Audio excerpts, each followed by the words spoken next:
ஆழி போல் மின்னி வலம் புரி போல் நின்றதிர்ந்து தாழாதே சார்ங்க முதைத்த சரமழை போல் வாழ உலகினில் பெய்திடாய் நாங்களும் மார்கள் நீராட மகிழ்ந்தேலோர் எம்பாவாய்.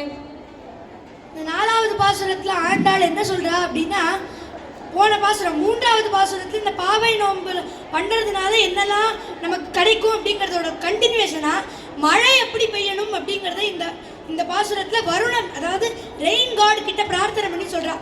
ஆழிமழை கண்ணா ஒன்று நீ கைகரவேல், வருணதேவனை பிரார்த்தனை பண்றா. இது மாதிரி நீ எனக்கு ஒரு ஹெல்ப் பண்ணணும், ஒன்று நீ கைகரவேல்.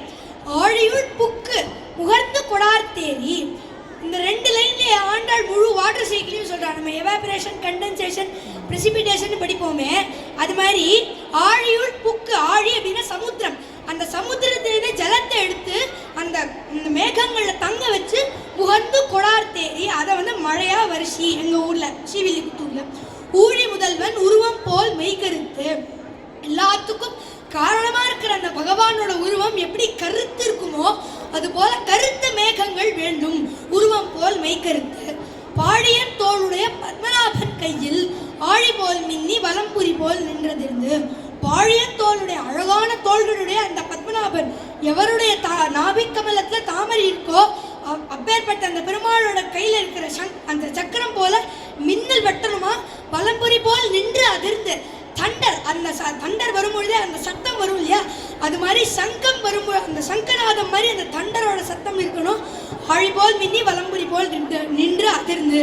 தாழாதே சார்ங்கம் உதைத்த சரமழை போல், சாரங்கம் பெருமாளோட வில்லான அந்த சாரங்கத்திலேருந்தே எப்படி சரமழை அம்புக்கள்லாம் எப்படி மழை மாதிரி பாயுமோ அது மாதிரி மழை வரணும் அப்படின்னு ஆண்டாள்.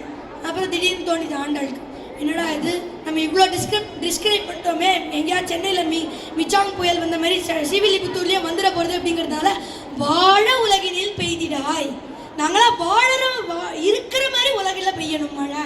மார்கழி நீராட மகிழ்ந்தேலோ ரெம்பாவாய், நாங்களாம் அந்த மார்கழி மாசத்துல நீராடுறதுக்கு ஒரு ஹெல்ப் பண்ற மாதிரி மழை பெய்யணும் அப்படின்னு ஆண்டாள் இந்த நாலாவது பாசுரத்தை சொல்றா.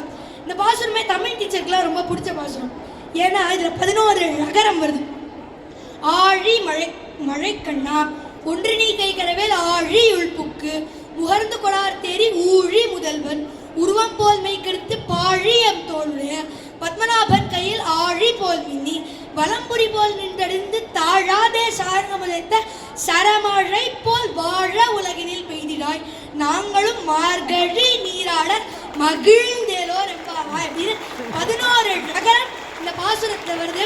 நம்மளும் இந்த பாசுரத்தை மார்கழி மாசத்தை சொல்லி மகிழ்ந்தேலோ ரெம்பாவாய் என்று இந்த 4வது பாசுரத்தை ஆண்டாள் தலை கட்டுகிறார். ஆண்டாள் திருவடிகளே சரணம்.